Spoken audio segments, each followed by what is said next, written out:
Ariel კაპანაძის ერთ-ერთ ექსპერიმენტზე ჩამოვიდა ბერლინელი მილიონერი გვარი სახელით აგერ წითელი ჯვრის საზოგადოება რო არის აღმაშენებლის გამზირზე აი ოთახში ჩატარდა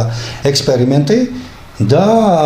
გაფრთხილების მიუხედავად მათ ჩამოიტანეს 37,000 ევროიანი ეგრეთ წოდებული საჯაშუშო აპარატურა რომელიც აი თქვა ამას რო გადაიღებ თქვა ხო რენტგენივით შიგნით რა იყო მართული აი ეს როგორც კი დაინახა ცხონებულმა Ariel კაპანაძე გამოხანდა და 5 მეტრის მანძილიდან ისეთი პანგური ჰკრა ამ მილიონერს კედელს მიენარცხა რეკავდა ეს კაცი ეგრევე დაიწყო მოქმედება და რეკავდა გერმანიის საელჩოში რომელიც თქვენ იცით აქვე აღმაშენებლის გამზირზე სადღაც 100 მეტრში იყო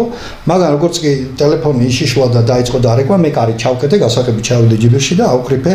ქართული სიები უთხარი ყველას ტელეფონი მქონდა და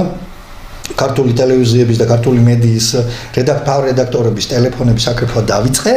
და უთხარი შენ ელჩს დაუძახებ და საელჩოს მე დაუძახებ ქართულ მედიას და გაჩვენებ რა კურდებიც ხართ თქვენ მე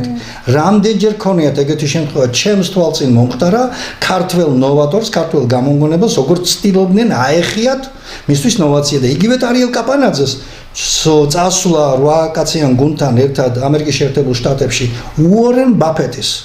ყველა გონიერმა მაყურებელმა იცის უორენ ბაფეტი არის ათეულში მსოფლიოს მილიარდერთა უორენ ბაფეტის შვილობილ კომპანიაში მეჩავშავი რატო თითოეულს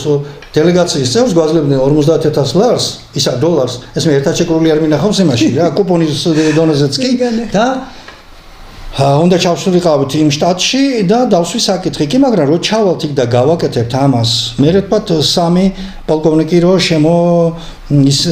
შემოვიდეს ოთახში და გითხრას აბა გახსენეთ ეს დანადგარი და დამთავრდა წაღებული ქონდათ ნოვაცია ის ქონდათ ჩანაფიქრი და მაშინ მე შევთავაზე აი ნახეთ ჟურნალისტის აზროვნება როგორია მაინც ინფორმაციას რო ფლობ იქ უშვებ ვერსიებს ეჭვებს რაღაცებს მე დავუშვე ეგეთი ვერსია რაღაცას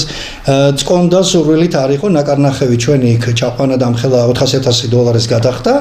და დავსვი საკითხი. ნუ თქვარი კარგით ვენდოთ ამერიკელ პარტნიორებს, ჩავიდეთ კი ბატონო, მაგრამ თქვათ რომ მოდით რა თუ რამე მოხდება ეგეთი, აი იმ სამგოგომიკ შემოვა და გეტყვის გაცო 5 წლის წინ 2006 წელზეა საუბარი. 5 წლის წინ ამერიკაში ესეთი ტრაგედია დაგვაწყდა თავს. აბა გახსენით აქ რას აკეთებთ თქვენ ხო არ ვიცით? რა წინამდებობას გაუწევდით, ამის გავაკეთებდით თუ რას ვიზამთ? ვერაფერს მონებრივია და უთხარი გავგზავნოთ უორენ ბაფეტის ამ შვილობილ კომპანიაში, წერილი გავგზავნეთ კიდე ჩვენმა იურისტებმა გაგზავნეს იმ დღიდანვე შეწყდა ჩვენი მიწვევა იქ. რატო? იმიტომ ეს კონტექსტი ჩავიწერე. ჩვენ შევთავაზეთ დაადეთ ამას დაზღვევა 50 მილიონი, თუ ასეთი მიზეზით ჩაიფუშება, მაშინ ჩვენ იმპულს საერთაშორისო სასამართლოთი მოვიგებდით. არ გააკეთეს. აი ეს არის შენი ამერიკა და ევროპა ყველას ნოვაციები უნდა სათავისოდ წასაგურებლა და ჩვენ ინტელექტუალური კაპიტალი არავის ნაკლები არ გვაქვს სოფლიოში.